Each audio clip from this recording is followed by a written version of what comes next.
Hi everyone, welcome back to picture. So आज मैंने सोचा क्यों ना बाहर शूट किया जाए। मौसम भी काफ़ी अच्छा है और एक ही बैकग्राउंड में आप भी बोर हो जाते होंगे। मैं बेसिकली 3 से 4 बजे के आसपास उठती हूँ। अभी 6 बज रहा है, 6 साढ़े 6 बज रहा होगा। थोड़ा सा डिस्ट्रैक्शन ज़रूर है यहाँ पे। अगर बैकग्राउंड नॉइज़ आए तो उसके लिए सॉरी, बट ठीक है। ओके, आज हम बात करेंगे बी फार्मा करने के बाद आपके पास जी पार्ट का एंट्रेंस एग्जाम होता है। तो फार्मेसी एंट्रेंस एग्जामिनेशन के लिए जो जी पार्ट होता है उसके क्या फ़ायदे हैं। आज इस वीडियो में हम 8 ऐसे फ़ायदे देखने वाले हैं जिसके बारे में शायद आपको पता भी हो, ना भी पता हो, बट ये सारे फ़ायदे आपको पता होने चाहिए ताकि आगे आप इसे यूज़ कर पाओ। स्टार्ट करते हैं। सबसे पहले तो मैं आपको जी पैट के बारे में बता देती हूँ जिनको नहीं पता है। जी पैट एक नेशनल लेवल का फार्मेसी एंट्रेंस एग्जामिनेशन है। GPAT that is graduate pharmacy aptitude test, जिसको आप बी फार्मा के बाद दे सकते हैं। बी फार्मा आपने किया है या फिर आपने लेटरल एंट्री के थ्रू भी बी फार्मा किया है तो भी आप जी पैट दे सकते हैं। लेकिन अगर आपने बी टेक फार्मेसी में या इसके इक्विवेलेंट स्पेशलाइजेशन में किया है या फिर अगर कोई अदर कोर्स किया है फार्मेसी में जैसे कि डी फार्मा, तो आप एलिजिबल नहीं है। सिर्फ और सिर्फ बी फार्मा कैंडिडेट जो लास्ट सेमेस्टर है, आपने एग्जामिनेशन नहीं दिया तो भी आप अप्लाई कर सकते हैं, या फिर आपने बी फार्मा कंप्लीट कर लिया है तो उस केस में आप जी पैट के लिए अपीयर हो सकते हैं। अब बात करते हैं फ़ायदे की। तो 8 ऐसे फ़ायदे हैं जिसके बारे में हम एक एक करके डिस्कस करते हैं। सबसे पहला फ़ायदा, तो जी पैट तो एक नेशनल लेवल का टेस्ट है, ठीक है। ऑल ओवर इंडिया के किसी भी कॉलेज या यूनिवर्सिटी में जो भी गवर्नमेंट एडेड कॉलेजेस है उसमें आप एडमिशन के लिए एलिजिबल होते हैं। मतलब आप फार्मेसी में मास्टर डिग्री कोर्स कर सकते हैं जी पैट के थ्रू। बट इसका मतलब ये नहीं है कि आप सभी कॉलेजेस में डायरेक्ट एडमिशन ले सकते हैं। इसका मतलब ये है कि कुछ ऐसे गवर्नमेंट एडेड यूनिवर्सिटीज़ है जहाँ पे आप एलिजिबल है अप्लाई करने के लिए, लेकिन उसके लिए आपको सेपरेट एंट्रेंस एग्जामिनेशन भी देना होगा। हाँ, कुछ कॉलेजेस है जैसे आपका डिप्सार है, वहाँ पे आपका डायरेक्ट एडमिशन हो जाएगा अगर आपने जी पैट क्वालिफाई किया है। नाइपर जैसे इंस्टीट्यूट से पीजी कोर्स करने के लिए आपको जी पैट क्वालिफाई करना एक नेसेसरी कंडीशन ज़रूर है, लेकिन इसके साथ साथ आपको नाइपर जेई भी क्वालिफाई करना होता है। बी फार्मा में कम से कम 60% होने चाहिए, या फिर अगर CGPA सिस्टम है तो 6.75 आउट ऑफ 10 CGPA है तो आप अप्लाई कर सकते हैं।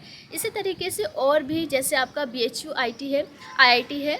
BHU IIT में भी एडमिशन लेने के लिए पहले आपका एंट्रेंस एग्ज़ाम होता था सेपरेट जी पैट के साथ साथ, बट कोविड-19 में डायरेक्ट एडमिशन हुआ है जी पैट स्कोर के बेसिस पे। तो मे बी आगे BHU IIT का अपना खुद का एंट्रेंस जो कंडक्ट होता आया है वो आगे फर्दर कंटिन्यू हो, लेकिन फ़िलहाल जी पैट स्कोर के थ्रू आप NIPER, BHU IIT, Jadavpur university, MS Baroda जैसे इंस्टीट्यूट में PG कोर्सेज कर सकते हैं फार्मेसी में। दूसरा फ़ायदा है कि आप फ्री में PG कोर्सेज कर सकते हैं, कोई फिनेंशियल बर्डन नहीं होगा आप पे। अब यहाँ पे आपको AICTE स्कॉलरशिप प्रोवाइड करती है 12,400 rupees per month, but direct ji PAT qualify करने के बाद आपको ये स्कॉलरशिप नहीं मिलता है। इसके लिए आपको किसी यूनिवर्सिटी में एनरोल होना होगा फॉर मास्टर कोर्सेज। अगर आप एडमिशन ले लेते हैं with proper counselling procedure and valid ji PAT score, तो उस केस में आपको ये स्कॉलरशिप दी जाएगी। ये भी मिथ रहता है कि जी पैट क्वालिफाई करने के बाद डायरेक्ट ये स्कॉलरशिप मिलता है, बट आपको डायरेक्ट स्कॉलरशिप नहीं मिलता है। उसके लिए आपको एडमिशन लेना होता है। अगर आप एडमिशन ले लेते हैं उसके बाद आपको ये स्कॉलरशिप मिलना स्टार्ट हो जाता है। तो 12,400 हर महीने आपको ये स्कॉलरशिप दी जाएगी, जो कि काफ़ी ज़्यादा है। आपके फ़ीस के साथ साथ बुक्स एंड जितने भी एक्सपेंसेस है उन सभी का खर्चा निकल जाएगा। तीसरा फ़ायदा है कि CSIR अब जी पैट को रिकॉग्नाइज़ कर रही है, जिसके थ्रू आप PhD में डायरेक्ट एनरोल हो सकते हैं। बट अगेन मैं आपसे फिर से कह रही हूँ कि सभी यूनिवर्सिटीज़ के लिए ये लागू नहीं होता है। कुछ ही यूनिवर्सिटी या कॉलेज में आप डायरेक्ट PhD के लिए एडमिशन ले सकते हैं, मतलब आपके जी पैट स्कोर को प्रेफरेंस दिया जाएगा। उसके बाद जो फ़ायदा है, जी पैट क्वालिफाई करने के बाद अगर आपके जी पैट में अच्छे स्कोर आते हैं तो उस केस में आप अपने CV को स्ट्रेंथन कर सकते हैं। जॉब मिलने में आपको थोड़ी सी प्रेफरेंस ज़रूर मिलेगी। मैं ये नहीं कहूँगी कि डायरेक्ट आपको जॉब मिल जाएगा जी पैट क्वालिफाई करने के बाद या जी पैट में अच्छा स्कोर करने के बाद, बट हाँ, जहाँ भी आप जाओगे, अगर एक स्टूडेंट है नॉन जी पैट क्वालिफाइड स्टूडेंट और एक स्टूडेंट है जी पैट क्वालिफाइड स्टूडेंट, डेफिनेटली जी पैट क्वालिफाइड स्टूडेंट को प्रेफरेंस दिया जाएगा।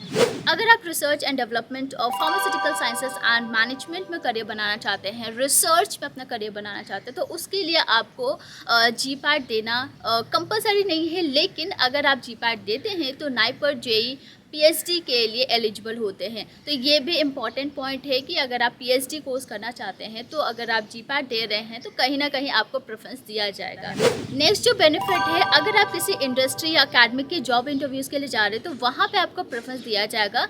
टीचिंग पोस्ट के लिए यहाँ पे कई सारे ऐसे यूनिवर्सिटीज़ है जो जीपैट क्वालिफाइड कैंडिडेट को प्रेफर करती है।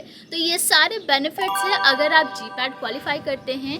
तो नाइपर में टोटल 7 ऐसे इंस्टीट्यूट्स हैं जहाँ पे आप एडमिशन ले सकते हैं। उसके लिए भी आपको नाइपर जेई का एग्ज़ाम देना पड़ेगा। इन सभी इंस्टीट्यूट से आप एमएस या एम फार्मा डिग्री कोर्सेज कर सकते हैं। अब यहाँ पे जीपैट के लिए कोई एज लिमिट नहीं होता है। आप किसी भी एज ग्रुप में आ रहे हैं आप अप्लाई कर सकते हैं जीपैट के लिए, या फिर यहाँ पे नंबर ऑफ़ अटेम्प्ट्स की कोई लिमिट नहीं है। आप कितने बार भी दे सकते हैं, बट आप एक ही बार दो क्योंकि यहाँ पे लिमिटेड सीट्स होती है।